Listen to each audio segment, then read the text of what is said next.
সাধারণ হেলথ সেক্টরের বেশ কয়েকটা টপিকস নিয়ে আমাদের প্রথম মাথায় যখন স্ট্রাইক করে যে এই বিষয়গুলা সাধারণ মানুষের সাথে শেয়ার করাটা জরুরি, তারই ভিত্তিতে কিন্তু আমার মনে হয় যে 2022 সালের দিকে আমরা আমাদের প্রথম যাত্রা শুরু করি গ্রিন অফ হেলথ অর্গানাইজেশনে। তো সিম্পলি এটা একটা অর্গানাইজেশন ছিল যেটার বেসিস ছিল যে আমরা কমিউনিটি লেভেলে, সেটাও শুরু হবে আমাদের যেখানে আছি তার আশপাশ থেকে শুরু হবে, আস্তে আস্তে আমরা বাংলাদেশের বিভিন্ন প্রান্তে কাজ করব এবং মেইনলি সায়েন্স বেসড কাজ করব। এখানে কোনো আলাদা কোনো ডক্টর প্রমোশন কিংবা আলাদা করে মানে থাকবে না, যে কি বলে কোনো একটা ইনস্টিটিউশন থাকে না, সেই ইনস্টিটিউশনের প্রমোশন এরকম না। তো এক কথা বলতে গেলে কোনো ডক্টর প্রমোশন না, কোনো ইনস্টিটিউশনের প্রমোশন না, আমরা জাস্ট চাই সায়েন্সটাকে মানুষের কাছে পৌঁছানোর। সায়েন্সটা জানানোর প্রয়োজনীয়তা কেন, যে একজন মানুষ যদি তার সায়েন্সটা না বুঝে, যেটা একেবারে সাদা সিধেভাবে একেবারে বাংলা ভাষায় তাদের মতো করে না বুঝে, তাহলে কিন্তু তাকে একটা চিকিৎসা বোঝানো মুশকিল, চিকিৎসা পদ্ধতিটা বোঝানো মুশকিল। এবং তিনি যদি তার রোগের মেইন কারণটা কিংবা দেখা যাচ্ছে যে এই রোগের কি চিকিৎসা, এই রোগের কি ফেট, এই বিষয়গুলো না জানে, তাহলে কিন্তু দেখা যাচ্ছে যে মানুষ এখান থেকে ওইখানে যাবে। এটার জন্য আমরা দেখি যে বাংলাদেশে অ্যাটলিস্ট সাধারণ মানুষ যখন শহর অঞ্চলে বা গ্রাম অঞ্চল থেকে প্রথমে মফস্বল শহরে আসেন কিংবা শহর অঞ্চল থেকে ঢাকা শহরে আসেন, একসময় দেশের বাইরে যান, ইন্ডিয়া, থাইল্যান্ড, বিভিন্ন জায়গা ঘুরতে থাকে। সো অ্যাট এ টাইমে তিনি ঘুরতে ঘুরতে একটা নির্দিষ্ট জায়গাতে পৌঁছে যান। তো প্রবাবলি সেটা হয়তোবা দেশেই পসিবল ছিল, ইনিশিয়ালি সেটা পসিবল ছিল, কিন্তু সেটা হয়তোবা দেরি হয়ে যায়। এইটার জন্য আমার মনে হইলো যে আমাদের উচিত সাধারণ মানুষকে রোগগুলো সম্পর্কে বোঝানো, সাধারণ মানুষকে সে রোগের ফেটটা সম্পর্কে বোঝানো। এবং মেইনলি আমরা ফোকাস করলাম যে নন কমিউনিকেবল ডিজিজ, যেমন ডায়াবেটিস, হাইপার টেনশন, উচ্চ রক্তচাপ, তারপরে হার্ট ডিজিজ, যেটা থেকে মানে যেটার মধ্যে থাকে যে হার্ট অ্যাটাক কিংবা হার্ট ফেইলিওর কিংবা আমাদের ফ্যাটি লিভার, এরকম অনেকগুলা নন কমিউনিকেবল ডিজিজ। সেই ডিজিজগুলা সাধারণ মানুষ এটার ফেট সম্পর্কে জানে না এবং প্রত্যেকে সেম কমন কোশ্চেনগুলো করে, তো এটার ফেট কি, এটা কি হবে, এটা কখনো ভালো হবে কি না।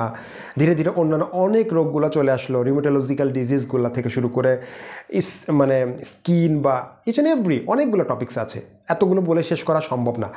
তো আমার মনে হয়েছে যে এটার মানে সায়েন্সটা যতটুকু মানুষের মতো করে বোঝানো সম্ভব এটা আমাদেরকে বোঝাইতে হবে, কমিউনিটি লেভেল আমাদেরকে যাইতে হবে। সাধারণ ডক্টররা ইউজুয়ালি তাদের চেম্বারে থাকেন বা হাসপাতালে থাকেন, রোগীরা তাদের সাথে একটা কমিউনিকেশনের গ্যাপ থাকে তাদের। সো এই কমিউনিকেশনের গ্যাপটা যেন না থাকে, আমরা চাচ্ছিলাম যে কমিউনিটি লেভেলে গিয়ে, সেটা একটা মেডিকেল ক্যাম্পেইনের নামেই হোক বা অন্য কোনো একটা সেমিনারের নামেই হোক, আমরা সাধারণ মানুষের সাথে একটা কথোপকথন করি। এবং এটারই পরিপ্রেক্ষিতে আমরা বেশ কিছু ক্যাম্পেইন করি, বেশ কিছু ভিডিওস আমরা বানাই। কিন্তু দেখা যাচ্ছে একটা যেটা ঝামেলা হচ্ছে যে আমি কি বলবো, আমরা কি বলবো, সেটা কি আমার কমিউনিটির অ্যাগেনস্টে যাবে কি না, কিংবা আমার কমিউনিটির অন্য কেউ আমাকে ভুল বুঝবে কি না, সাধারণ মানুষ আমাকে ভুল বুঝবে কি না, কিংবা দেখা যাচ্ছে যে আমাদের যে বিষয়টা থাকে যে আমি তাকে একটা জিনিস বোঝাইলাম, সে উল্টা বুঝলো, এটা কি কোনো একটা মানে ব্যাড ইম্প্যাক্ট চলে আসবে কি না।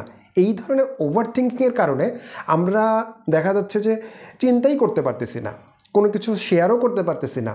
এবং এক কথা বলতে গেলে এখন এটা তো আমরা যেহেতু সোশ্যাল মিডিয়াতে এটা আমরা শেয়ার করব, সো মানে এই সোশ্যাল মিডিয়াতে শেয়ার করতে গেলে এখন হাজারো কন্টেন্টের মধ্যে কেন আমাদের কন্টেন্টটা আসবে, আমাদের কন্টেন্ট তো খুব বেশি মানুষ খায় না, এই টপিকসগুলোকে খুব বেশি মানুষ লাইক করে না, আনটিল পেশেন্ট একেবারে হেল্পলেস না হয়, হেলথ নিয়ে এতটুকু মানে কনসার্ন সবাই একটা না, সাধারণ অনেক কাজের মধ্যে এখন হেলথ নিয়ে জানার জন্য আলাদা করে মানে ফিলিংসটা সবার থাকে না। সো এইরকম বিভিন্ন অবস্ট্যাকল, চিন্তা কিংবা বিভিন্ন এই আমাদের ভেতরকার ওভার থিঙ্কিংগুলো আমাদেরকে, আমি ফিল করতেছি আমাদেরকে ল্যাগ বাহিন্ড করতেছে, যে আমরা মানুষের সাথে শেয়ার করতে পারতেছি না, মানুষের সাথে আরও কথা বলতে পারতেছি না, যেটা আমাদের আরও বেশি করা দরকার ছিল এবং যে উদ্দেশ্যটা নিয়ে আমরা আসছিলাম।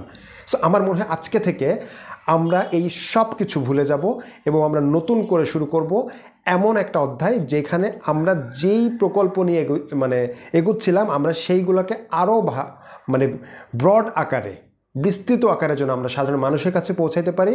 সেই জন্য আজকে আমাদের ভিডিওটা আমরা তৈরি করলাম, একেবারে একটা ভিডিও যেখানে আমরা কোনো প্রকার এডিটিং ছাড়া শুধুমাত্র আপনাদের সাথে এই কথাটা শেয়ার করতে চাই যে আমরা কোনো ডক্টর কিংবা কোনো ইনস্টিটিউশন কিংবা কোনো মানে ধর্ম বর্ণ কোনো কিছুর রিপ্রেজেন্টেটর হিসাবে না, আমরা as a doctor science based আমরা সত্যটা সাধারণ মানুষের কাছে পৌঁছে দিতে চাই।